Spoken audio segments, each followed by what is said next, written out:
नमस्कार. रामायणात दास्यभक्तीला विशेष असे महत्त्व आहे. दास म्हणजे ददाती आसव, जो आपल्या स्वामीसाठी प्राणही देण्यास तयार होतो. दास्यभक्ती म्हणजे एक बंधन नसून ते स्वइच्छेने केलेले समर्पण आहे. मी तुझा आहे, माझे सर्व काही तुझे आहे असे मानणे म्हणजे दास्यभक्ती. भक्ती म्हणजे सेवा आणि प्रेम यांचा उत्तम असा संगम.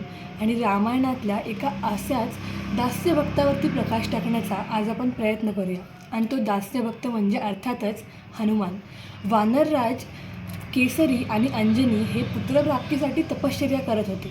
आणि त्यावेळी राजा दशरथाच्या पुत्रकामेष्टी यज्ञापासून अग्निदेवाने जो पायस दिला तो तिन्ही राण्यांना ज्यावेळी देऊन झाला त्यावेळी ते घेऊन जात होते आणि तो अंजनीच्या हातात पडला. अंजनीने तो प्रसाद म्हणून ग्रहण केला व तिने अतिशय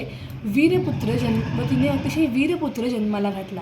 तो पुत्र इतका वीर होता की तो लहानपणी सूर्याला फळ समजून गिळायला निघाला आणि त्यावेळी इंद्रदेवाने आपल्या वज्राने त्याच्या हनुवटीवर प्रहार केला आणि हनुवटीत छाटली, म्हणून त्याला हनुमान असे नाव पडले. हनुमान हे नीती, बल, बुद्धी आणि भक्ती यांचा एक उत्तम असा संगम होते. ज्यावेळी श्रीराम आणि लक्ष्मण सीतेच्या शोधार्थ ऋषीमुख पर्वतावर आले त्यावेळी त्यांची हनुमानाशी तिची भेट झाली. हनुमानाने अतिशय चातुर्याने हे दोघेही ते कशासाठी आले आहेत हे जाणून घेतले व त्यानंतर त्याने ह्या दोघांची भेट सुग्रीवाशी करून दिली व श्रीरामांना सांगितले की आपण दोघेही समदुःखी आहात. सुग्रीवाची पत्नी रुमा हिचे वालीने अपहरण केले आहे आणि आपल्याही पत्नीचे अपहरण झाले आहे. त्यानंतर सुग्रीव आणि श्रीराम हे एकमेकांना आपल्या आपल्या पत्नींच्या मुक्ततेसाठी लढण्याचे वचन देतात. ह्यावरून हनुमान हे किती बुद्धीने चतुर होते याचा एक दाखला आपल्याला पाहायला मिळतो.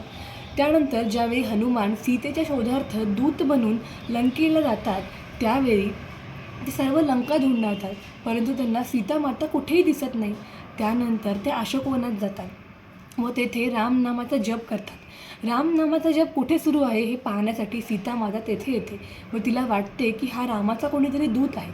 त्यानंतर तो रामाने दिलेली मुद्रिका सीतेला दाखवतो व सीतेला पटते की हाच रामाचा दूत आहे. यावरून हनुमानाचे बुद्धिचातुर्याचा दुसरा दाखला आपल्याला मिळतो. ज्यावेळी मेघनादाच्या प्रहाराने लक्ष्मण मूर्छित होतो त्यावेळी वैद्य सुषेण सांगतात की आता आपल्याकडे वेळ अत्यंत कमी आहे, द्रोणगिरी पर्वतावर जाऊन संजीवनी जडीबुटी आणायला लागेल. त्यावेळी हनुमान द्रोणगिरी पर्वतावर जाण्यासाठी निघतो, परंतु सूर्य हा अस्ताला आलेला असतो. तो सूर्यदेवाला विनंती करतो की आपणही सूर्यवंशी आहात आणि लक्ष्मणही सूर्यवंशी आहेत, आपण आपली गती कमी करावी. व सूर्यदेवसुद्धा त्याचे ऐकतात व आपली गती कमी करतात व हनुमान हा द्रोणगिरी पर्वतावर जातो, परंतु नेमकी कोणती जडीबुटी आणावी हे त्याला कळत नाही. त्यामुळे तो पूर्ण द्रोणगिरी पर्वतच उचलून आणतो. यावरून हनुमान हा किती बलशाली होता याची कल्पना आपल्याला येते. ज्यावेळी हनुमान लंकेत धुमाकूळ घालत असतो त्यावेळी रावणाचे सेवक त्याला पकडून रावणासमोर आणतात व त्यानंतर रावण त्याला विचारतो की तू कोण आहेस.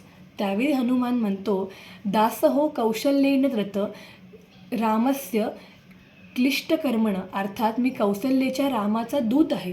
यावरून रावणाचे सर्व मनोबलच खचते व त्याला वाटते की दूतच एवढा हुशार आहे, एवढा चतुर आहे, तर स्वामी किती हुशार, किती चतुर आणि किती बलाढ्य असतील. यावरून आपल्याला हनुमानाच्या संवाद कौशल्याची आणि बुद्धिचातुर्याची कल्पना येते. हनुमान हे बुद्धीने तर वीर होतेच, परंतु ते जितेंद्रिय होते. ज्यावेळी ते रावणाच्या अंतःपुरात गेले त्यावेळी अनेक स्त्रिया तिथे निद्रिस्त होत्या, परंतु त्यांच्या मनात कोणताही विकार जागला नाही, कारण त्यांच्या मनावर संयम होता व आपले स्वामी राम यांच्याप्रती त्यांच्या मनात भक्ती होती. त्यामुळे इथे नीतिमत्तेचे उत्कृष्ट असे उदाहरण आपल्याला पाहायला मिळते. हनुमंत हे अतिशय पराक्रमी होते.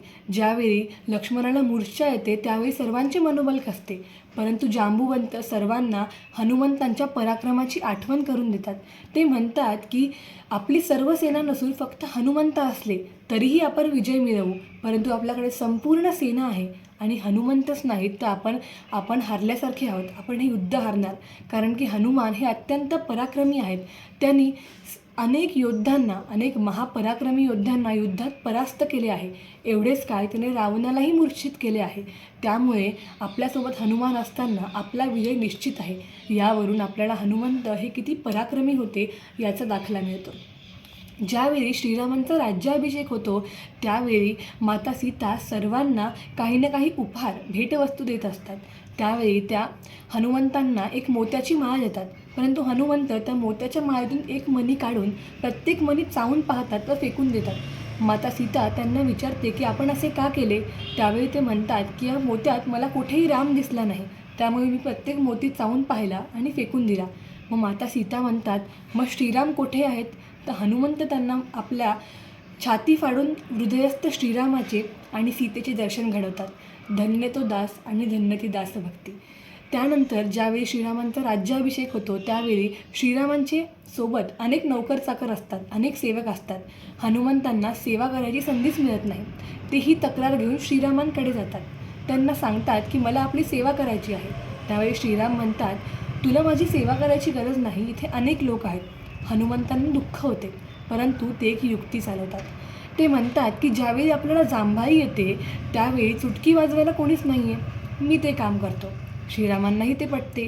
त्यानंतर सकाळ ते संध्याकाळ हनुमंत श्रीरामांच्या सोबतच असतात व त्यांना जेव्हा जेव्हा जांभई येईल तेव्हा ते चुटकी वाजवत असतात. व रात्रीच्या वेळी ते श्रीरामांसोबत जायला निघतात. त्यावेळी माता सीता त्यांना म्हणते की आपण येथेच थांबा, सकाळी या. हनुमंत अतिशय व्याकुळ होतात. त्यांना वाटतं की आता आपल्याला श्रीरामांपासून दूर राहायला लागेल. त्यानंतर ते काय करतात, श्रीराम जिथे झोपतात त्याच्या छताच्या वर जाऊन ते बसतात व तिथे जाऊन दोन्ही हातांनी चुटकी वाजवून रामनामाचा जप करतात.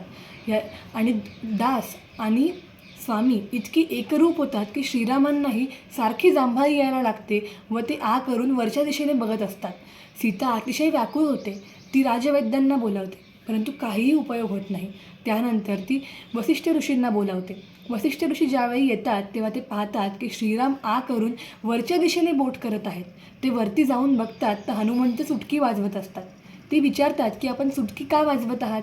हनुमंत म्हणतात की मी माझ्या स्वामींना इथून पाहू शकत नाही, परंतु त्यांना जांभई आली तर मी चुटकी कशी वाजवणार, त्यामुळे मी सारखी चुटकी वाजवत आहे.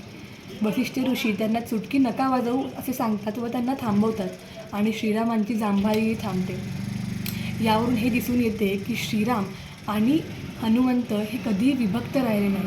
श्रीरामांचे अनेक भक्त होते, परंतु एवढा एकरूप झालेला आणि विभक्त भक्त तो म्हणजे फक्त हनुमानच होता. त्यामुळे श्रीरामांना हनुमंतांना सोडणे कठीण झाले आणि ज्यावेळी त्यांचे अवतारकार्य संपवण्याची वेळ आली त्यावेळी त्यांनी एक युक्ती लढवली. त्यांनी आपली अंगठी काढली व 2 फटींच्या मध्ये ती अंगठी टाकून दिली व ती शोधण्यासाठी हनुमंतांना खोल पाताळात पाठवले व ती शोधून वर आणतील तोपर्यंत श्रीरामांनी शरयू नदीत आपले अवतारकार्य संपवले. आणि असे हे महान दास म्हणजेच हनुमान. धन्यवाद.